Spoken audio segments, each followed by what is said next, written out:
Good morning, welcome back to my channel K K ব্লগের নতুন একটি ব্লগে সবাইকে অনেক ভালোবাসা।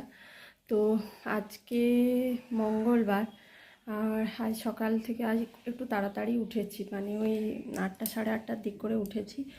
উঠে তোমাদের দাদাভাইয়ের শরীরটা একটু খারাপ, তো ফোন করেছিল, তো ওর জন্য কিছু ওষুধ বললাম। আর তারপরে মাছবালা আসে, তো মাছ নিলাম, ঘরটার ঝাঁটপাট দিলাম, আর আমি নিজে ফ্রেশ হলাম। এরপর ব্রেকফাস্ট করব। আর সারাদিন কি করি না করি দেখতে থাকো। আর কেন জানি না ডান পাশের পাটা অনাব্রত ব্যথাই হচ্ছে। এখন একটু ঘুমটুমগুলো ঠিকঠাক হচ্ছে, অনেকটাই ঠিকঠাক হচ্ছে, আর শরীরটা একটু ফ্রেশও লাগছে, কিন্তু ডান পাটা আবার ব্যথা ব্যথা করছে। তো ভাবছি একটু ডাক্তারের কাছে যাব।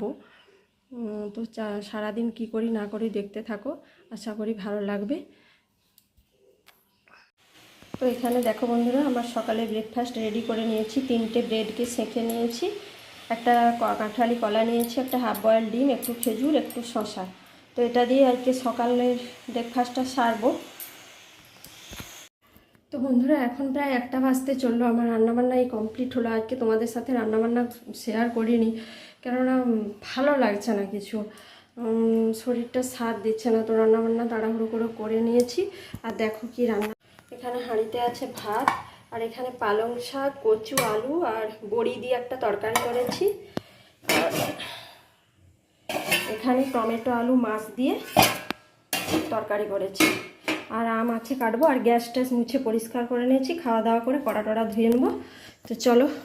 আর এইদিকে দেখো বন্ধুরা, আমি স্নান টান করে চলে আসছি পুজো দিতে। আর পুজো দিতে দিতে ঠাকুরকে একটাই কথা জানাচ্ছি, যে তোমরা শুনেছ সবাই আরজিকর মেডিকেল হসপিটালের কথা। তো ওই হসপিটালে যে ঘৃণ্য কাজটা ঘটেছে, মানে তা খুবই দুঃখজনক। এর আমরা তীব্র প্রতিবাদ জানাই। বন্ধুরা দেখো, আমি বললাম রান্না করে স্নান করে খাওয়া দাওয়া করে ঘুমিয়ে গেছিলাম।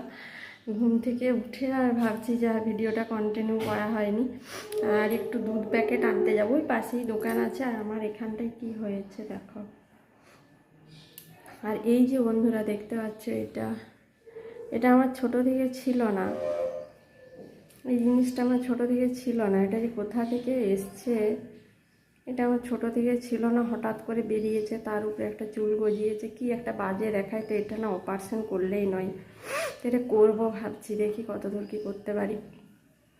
এই 1-2 মাসের মধ্যে পুজোর আগে এটাকে ভাবছি, এই আঁচিল, এটা 3 নয়, আমার মানে যখন কলেজে পড়ি তারপর থেকে এটা হয়েছে। এই 8-10 বছর হলো এরকম হয়েছে। তো এটা ব্যবস্থা একটা করতেই হবে। আর এটা একটা কিসের কী যে উঠেছে জানি না। তো চলো দুধ প্যাকেটটা আনি। আর এই যে বন্ধুরা দেখো, আবার একটা আম বের করে নিয়েছি। আমটা এখন কেটে বসে বসে খাবো। আর বাইরে উঠেছে ভীষণ মেঘ। চলো তোমাদের সাথে ওয়েদারটা শেয়ার করি।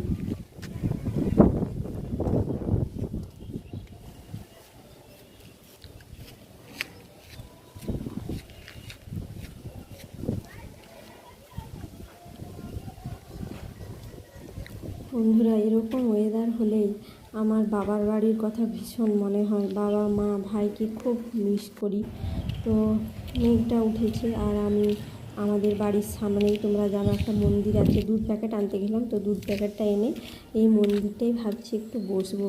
এই মন্দিরে বসলে মনে মানে যা দুঃখ সব কিছু মনে হয় যেন শান্তি অনেকটা। তো এই দেখো বন্ধুরা, আমাদের বাড়ির সামনে যে মন্দিরটা, এই মন্দিরটাতে আমি একাই বসে আছি। আসে 2-3 জন গল্প করতে, আজ মেঘ ধরেছে বলে আসেনি। আর এই দেখো বন্ধুরা, মন্দিরে কি সুন্দর কারুকার্য করা আছে, রাধাকৃষ্ণের মূর্তি আছে, না এগুলো গোবিন্দ কৃষ্ণ এদের মূর্তি, চৈতন্যদেবের মূর্তি, এইসবের মূর্তি আছে। আর এখানে আমি বসে আছি। তো ঠাকুরটাকে তোমরা একটু দেখাই চলো। এই দেখো বন্ধুরা, দেখো কি সুন্দর মা কালীর মূর্তি না। তো এখানে একদিন পুজো দিতে আসবো, তোমরা কেউ নিয়ে আসবো। ভাবছি শনিবার দিন এরকম করে পুজো দেবো।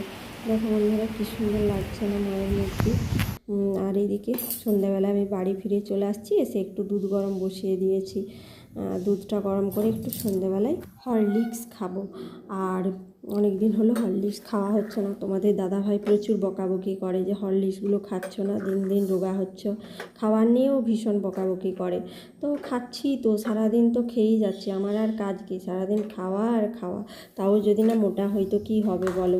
আসলে ভীষণ মাঝখানে শরীরটা অসুস্থ হয়ে গেছিলো, তোমরা জানো। এখনও শরীরটা আবার হঠাৎ করে ভালো নয়। তো দেখি ডাক্তারের কাছে যাব, কি বলে দেখা যাক।